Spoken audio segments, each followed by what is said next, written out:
कल के क्लास में हम आप लोगों को बताए थे क्रिस्टल जालक क्या होता है, एकक कोष्टिका क्या होती है। ये आपका जो फिगर दिख रहा है ये आपका है क्रिस्टल जालक, हमने यहाँ पे उसकी इंग्लिश लिखी है क्रिस्टल लैटिस, और ये आपकी है एकक कोष्टिका या इसको इकाई सेल भी बोलते हैं, जिसकी इंग्लिश होती है यूनिट सेल। कल हमने आपको डिफिनीशन में बताया था कि क्रिस्टल जालक क्या होता है। क्रिस्टल जालक क्या होता है ये कल हमने आपको बताया था डिफिनीशन में, और ये भी बताया था कि यूनिट सेल क्या होता है, इसकी भी डिफिनीशन कल हमने आपको बता दिया था। यूनिट सेल में हम बताए थे आप लोगों को कि संरचनात्मक इकाइयाँ जब आपस में जुड़ती हैं एक निश्चित क्रम और निश्चित अवस्था में, तो हमारा एकक कोष्टिका का क्या होता है, निर्माण होता है। कल हमने ये बताया था और आप लोगों को लिखवाया भी था बोर्ड पे, आप लोग लिखे भी होंगे कि जब संरचनात्मक इकाइयाँ आपस में जुड़ती हैं एक निश्चित अवस्था और एक निश्चित क्रम में, तो हमारा निर्माण किसका होता है, यूनिट सेल का, यानी कि एकक कोष्टिका का। यहाँ पे हम हिंदी भी लिख दे रहे हैं, आप लोगों को सुविधा होगी। एकक कोष्टिका, या हम इसको एक नाम से और बुलाते हैं इकाई सेल, ठीक है। इसकी भी हिंदी हम लिख देते हैं क्रिस्टल जालक। दोनों की परिभाषाएं हम आपको बता दिए थे कि ये यूनिट सेल क्या होता है, क्रिस्टल जालक क्या होता है, इन दोनों के बारे में आपको कल ही बता दिया गया था। आज ये डायग्राम देखिए, ठीक है, और कल जो बताए थे उसके बारे में आप सोचिए कि कल मैंने आपको क्या बताया था। कल मैंने आपको ये बताया था कि संरचनात्मक इकाइयाँ जब एक निश्चित क्रम में जुड़ती है तो हमारा क्या बनता है, एकक कोष्टिका, इकाई सेल। और संरचनात्मक इकाइयाँ कौन कौन सी होती हैं, अणु, परमाणु और आयन। समझ में आ रही है बात।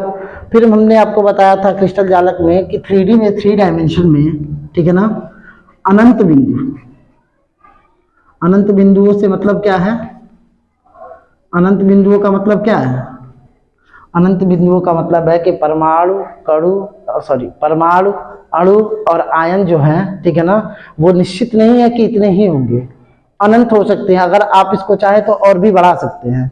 ये क्रिस्टल जालक हम आपको दिखाएं, इसको अगर आप चाहें तो यहाँ से आप इसको आगे ऐसे बढ़ा सकते हैं। समझ में आ रही है बात, ये आगे आप इसको ऐसे बढ़ा सकते हैं, तो इसको जितना लंबा करना चाहे आप उसको उतना लंबा कर सकते हैं। बात आई आप लोगों को समझ में। तो यहाँ पे निश्चित नहीं है कि कितने अणु, परमाणु या आयन होंगे। समझ में आ रही है ना, इसलिए बोला गया है अनंत बिंदु, ठीक है। ये 3 डायमेंशन में आपको दिख रहा है, ये 3 डायमेंशन में है, ठीक है ना। तो आपको अब क्रिस्टल जालक, आपको कंफर्म हो गया होगा कि क्रिस्टल जालक होता क्या है, ठीक है। अब क्रिस्टल जालक का एक हिस्सा उठा लीजिए आप लोग, ठीक है ना, ये वाला हिस्सा उठा लीजिए, ठीक है, ये वाला देखिए, देख रहे हैं ये वाला। अब हम क्या हो रहा है कि जब हम इसी हिस्से को बार बार रिपीट कर रहे हैं, इसी हिस्से को बार बार जब हम लोग रिपीट कर रहे हैं, इसको थोड़ा सा हम डार्क कर देते हैं, ठीक है, ताकि आप लोगों को समझ में आ जाए। इसी हिस्से को जब हम लोग बार बार रिपीट कर रहे हैं तो हमारा क्या बन रहा है, क्रिस्टल जालक। तो रिपीट कौन सा हिस्सा हो रहा है, ये हिस्सा। तो जिससे बार बार रिपीट करने से क्रिस्टल जालक संपूर्ण बन रहा है, वो जो हिस्सा होगा ना, वो हमारा क्या कहलाएगा, एकक कोष्टिका।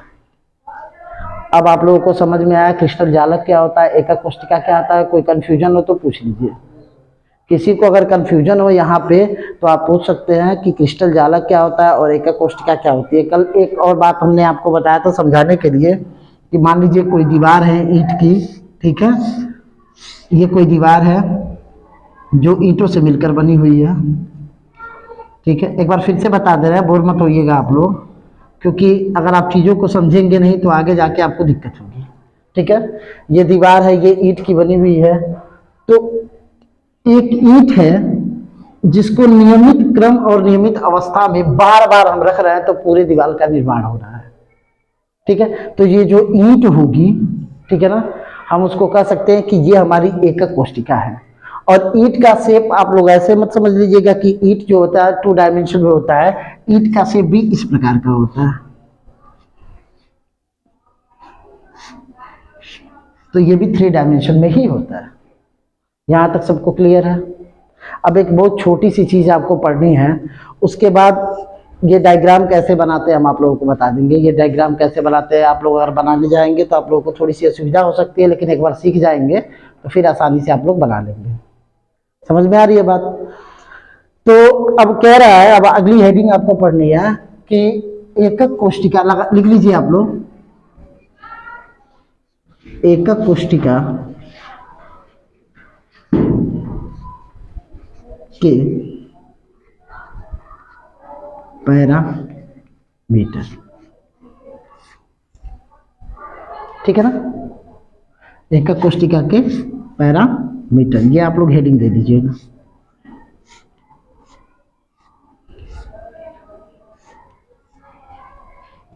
ठीक है, इसको थोड़ा सा हम लोग दूसरे एंगल से बनाते हैं। ठीक है,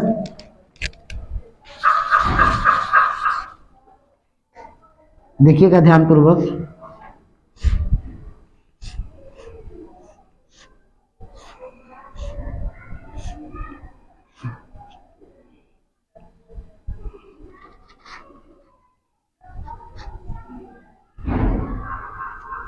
ठीक है, ये हमारी एकक कोष्टिका है। अब पैरामीटर का मतलब क्या होता है समझ लीजिएगा। पैरामीटर का मतलब ये होता है कि जैसे कोई भी वस्तु है, ठीक है, फोन हो गया या कोई भी वस्तु हो गई, ठीक है, जिसको हम यूज में लेते हैं, जैसे ये चाक हो गया, तो चाक को बनाने के लिए इसका भी पैरामीटर रखा गया हुआ है, कितना लंबा होना चाहिए, कितना मोटा होना चाहिए, समझ रहे हैं ना। तो कह रहा है कि उसी प्रकार कह रहा है एकक कोष्टिका के पैरामीटर क्या होते हैं, यानी कि एकक कोष्टिका में ऐसी कौन सी चीजें होती हैं जिनमें यदि हम परिवर्तन कर दें तो पूरे एकक कोष्टिका में परिवर्तन हो जाता है। एग्जाम्पल से फिर हम ईंट का एग्जाम्पल लेते हैं, बहुत आसान है। ठीक है, आप लोग देखे होंगे ईंटों के शेप कई अलग अलग होते हैं, कोई ईंट मोटा होगा, कोई पतला होगा, ठीक है ना, किसी की लंबाई ज्यादा होगी, किसी की लंबाई कम होगी, समझ रहे हैं ना। तो हम लोग क्या कर सकते हैं, वो दिमाग में आपकी चीज एक आ गई होगी कि जो हमारा ईंट बनाने वाला साँचा होता है उस पर डिपेंड करता है कि ईंट कैसा बनेगा। बात समझ में आ रही है ना। ईंट बनाने वाला जो साँचा होता है उस पर डिपेंड करता है कि ईंट कैसा होगा। यदि साँचे की लंबाई कम होगी तो लंबाई क्या हो जाएगी, कम हो जाएगी। ठीक है, मोटाई ज्यादा होगी तो मोटाई क्या होगी, बढ़ जाएगी। यानी कि हम लोग कह सकते हैं, मान लीजिए ये x अक्ष है, ये y अक्ष है, ये z अक्ष है, इसकी अक्षीय लंबाई a है, इसकी b है और इसकी c है, तो हम कह सकते हैं कि इसकी अक्षीय लंबाई में यदि हम परिवर्तन कर दें, ठीक है, हम कह सकते हैं कि इसकी अक्षीय लंबाई में यदि हम परिवर्तन कर दें तो इस एकक कोष्टिका में परिवर्तन हो जाएगा। कोई दिक्कत है? यदि इसकी अक्षीय लंबाई में हम परिवर्तन कर दें तो इस एकक कोष्टिका में क्या हो जाएगा, परिवर्तन हो जाएगा। यहां तक किसी को कोई दिक्कत है बताइएगा, नहीं है।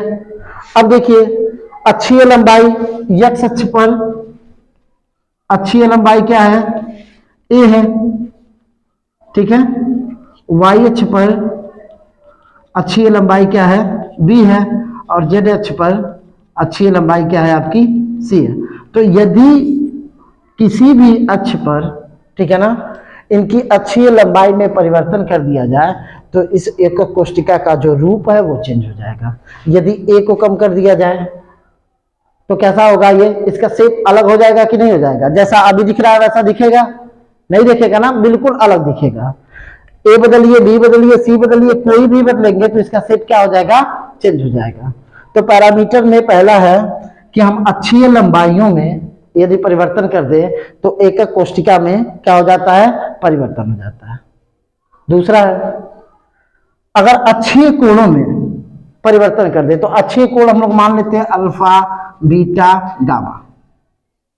कह रहा है यदि अक्षीय कोणों में परिवर्तन कर दें तो क्या हो जाएगा, इस एकक कोष्टिका के स्वरूप में परिवर्तन हो जाएगा। अब अल्फा कौन सा होता है, ये होता है अल्फा, ठीक है, ये होता है बीटा, सॉरी ये होता है गामा, ये होता है बीटा और ये होता है अल्फा। देखिएगा x अक्ष पे कोण हम मान ले रहे हैं अल्फा, y अक्ष पे मान ले रहे हैं बीटा और z अक्ष पे मान ले रहे हैं गामा, ठीक है। लेकिन निरूपित कैसे करते हैं, उसका एक ट्रिक है। a और b के बीच में क्या नहीं है, a और बीच के बीच में क्या नहीं है, c नहीं है, ठीक है, वहां कोण हमने क्या माना था, गामा, तो हमने रख दिया क्या, गामा। बी और सी के बीच में क्या नहीं है, ए नहीं है, ए पे हमने क्या माना था, अल्फा, सॉरी ये अल्फा होगा, यहां पे अल्फा लिख दिया, ठीक है। अब ए और सी के बीच में क्या नहीं है, बी नहीं है, ठीक है ना, तो बी पे हमने क्या माना था, बीटा, सॉरी बी पे बीटा ही माना था ना, तो ये बीटा हो गया। यानी कि हम कह सकते हैं कि यदि एकक कोष्टिका के लंबाई में परिवर्तन कर दे तो इस एकक कोष्टिका का रूप बदल जाएगा, अथवा सेकेंड नंबर पे हम कह सकते हैं यदि इनके कोणों में परिवर्तन कर दे तो एकक कोष्टिका का स्वरूप जो होगा वो क्या, बदल जाएगा। इतना सबको क्लियर है, कोई डाउट है किसी को, नहीं है ना, ठीक है। अब इसको मिटाते हैं, फिर आगे बताते हैं कि ये फिगर, ये डायग्राम आपको कैसे बनाना है।